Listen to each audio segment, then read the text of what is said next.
সবচেয়ে গুরুত্বপূর্ণ ঘটনা যেটা হচ্ছে সেটা যে এইমাত্র এইখান থেকে কুণাল ঘোষ বেরিয়েছিল, বিজেপির কয়েকটা গুন্ডা তারা ডিম ছুঁড়ে মেরেছে এবং অনেক সাংবাদিকদের সামনেই মেরেছে বোধ, ও যখন প্রেস কনফারেন্স করছিল।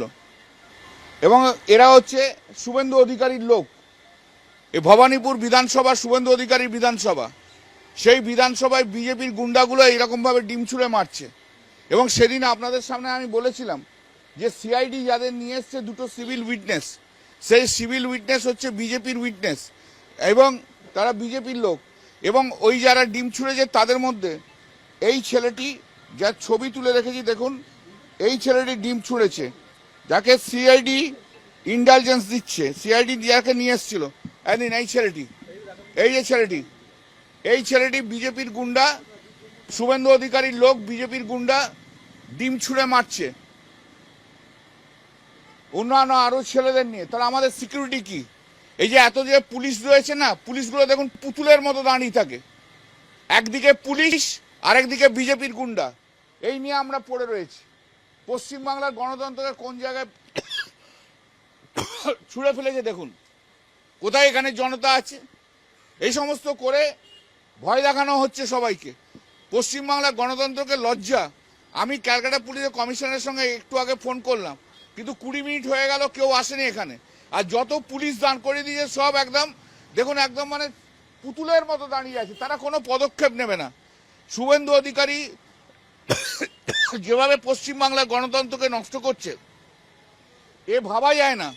এইভাবে ডিম ছুঁড়ে ছুঁড়ে মানুষকে ভয় দেখানো, ডিম ছুঁড়ে ছুঁড়ে মারা, এরপর তো আমরা হাঁটতে চলতে পারবো না।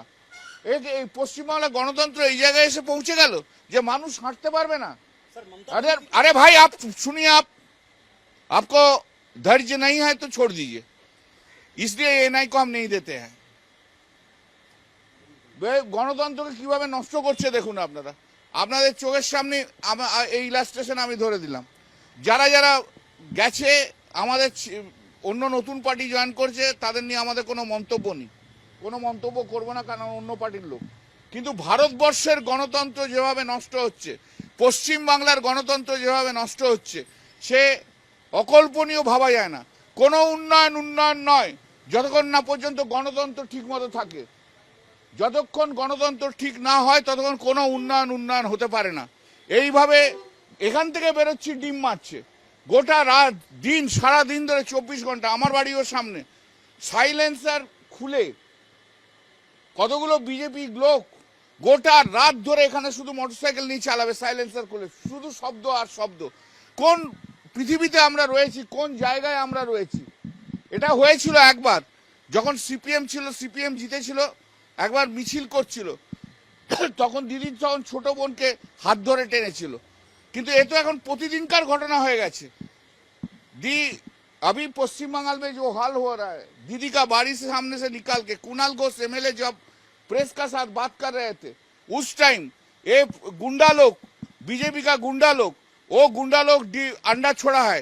पुलिस इधर बैठा है, खड़ा है, पुलिस कुछ नहीं करता है, उन लोग का अगेंस्ट में कुछ नहीं करता है। उसका अंदर में वो दिन सीआईडी जब आए थे इधर, हम पॉइंट आउट किया था जो दोनों का जो दोनों विटनेस है, वो दोनों विटनेस बीजेपी का विटनेस है, बीजेपी का आदमी है। उन लोगों को लेके इधर सर्च करने के लिए आए थे। उसका अंदर एक आदमी, एक लड़का था, यही है वो लड़का का पिक्चर, आप देख लीजिए, ये देख लीजिए, ये लड़का का पिक्चर। यही लड़का ने आज के जो ग्रुप आया था अंडा छोड़ के छुड़ने के लिए, उसका अंदर यही था। हमने सीपी को साथ फोन किया, 25 मिनट 30 मिनट हो गया, लेकिन कोई नहीं आया है। हम लोग का लाइफ अभी डेंजर जगह में है, कहाँ किधर किसी जगह में घूमने नहीं सकेगा। ये लोग किसी को घूमने नहीं देंगे, ये लोग किसी का उन लोग का विरुद्ध में भी बोलना देंगे। अभी पश्चिम बंगाल में ऐसा हालत आ गया। अरे डेवलपमेंट क्या, डेवलपमेंट तो बाद में। देश का गणतंत्र जो सबसे ठीक नहीं है, लाइफ खतरा है, किसी आदमी का कोई आदमी का खतरा है, अपोजिशन का लाइफ जब खतरा होता है, क्या गणतंत्र होता है? कुछ गणतंत्र नहीं है, कोई गणतंत्र नहीं होता है। गणतंत्र पूरा नष्ट कर दिया।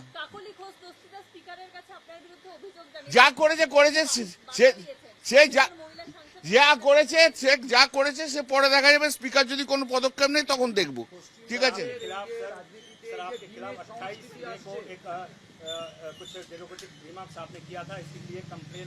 अच्छा, कंप्लेन जब कंप्लेन मूव करेगा, पुलिस ने केस देगा तो उस टाइम हम बोलेगा, अभी तक कुछ नहीं बोल रहे हैं।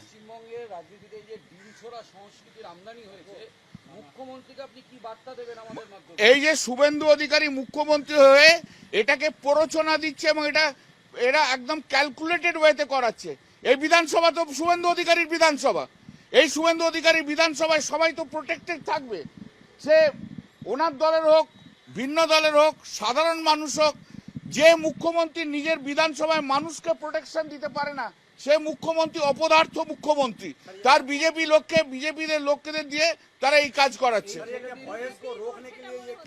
ऑफकोर्स ऑपोजिशन का वॉइस को रोकने के लिए डराता है, घर से मत निकालो, घर से मत निकालो, घर से निकालेगा तो अंडा फेंकेगा। ये अंडा कल्चर ले आया है शुभेंदु अधिकारी खुद ये अंडा कल्चर ले आया है बीजेपी का, और इसको इंडल्ज दे रहा है। और पुलिस सब खड़ा होके देखते हैं, देखो पुलिस सब खड़ा होके, कोई फेसबुक देखता है, कोई खड़ा होके इधर का हाथ देके खड़ा होके रहता है। पुलिस पे क्यों कोई एक्शन नहीं, उसको मारो। पुलिस भी बोलता है मारो, पुलिस मंत्री तो शुभेंदु अधिकारी है और पार्टी का तो चीफ मिनिस्टर है, तो वो भी मारो, दोनों मिलके मारो। तो कहाँ जाएंगे सर आप? हम लोग जानता नहीं है कहाँ होगा क्या नहीं होगा, वो बात का बात है। আমরা অলরেডি কমপ্লেন কুণাল ঘোষ করে দিয়েছি। আপনাকে কি করে মনে হচ্ছে আপনি প্রেসের লোক? না, আপনি কি করে জানেন? যে আপনি প্রেসের লোক? কোন মানুষের আপনি শুনুন, আপনি যদি বিজেপির এজেন্ডা নিয়ে আসেন আপনাকে আমি উত্তরে আপনাকে স্যাটিসফাই করতে পারবেন না। আপনি বিজেপির এজেন্ডা নিয়ে এসেছেন, তো আপনি তো বিজেপির সাংবাদিক, কেন আপনি বলছেন? আপনি তো বিজেপির সাংবাদিক, বিজেপির সাংবাদিক আপনি বিজেপির সাংবাদিক, আপনি তাই জন্য বিজেপির এজেন্ডা। না আমি তো বলছি মানুষের কাছে বলছি আপনি বিজেপির সাংবাদিক। মানুষের কথা বলার অধিকার আপনার নেই, মানুষের অধিকার কথা বলার জনপ্রতিনিধি আপনি কেউ না। नहीं, कुछ हम लोग जानता नहीं है क्या होगा क्या नहीं होगा, क्या नहीं होगा, हम लोग जानता नहीं है। इनको पूछिए, ये जानता है, बीजेपी का दलाल है, ये जानता है, बीजेपी का दलाल है, वो जानता है, मीडिया का person. Yes, you can only make an allegation, I also can make an allegation। এখনকার কথা আমি বলছি, তাই জন্য তৃণমূলকে তো সরিয়েছে, হয়ে গেছে তো। তৃণমূল তো আজকে নেই, আজকে তো বিজেপি আছে, এটা তো মানবেন না। এটা ভীতির সঞ্চার তৈরি করছে।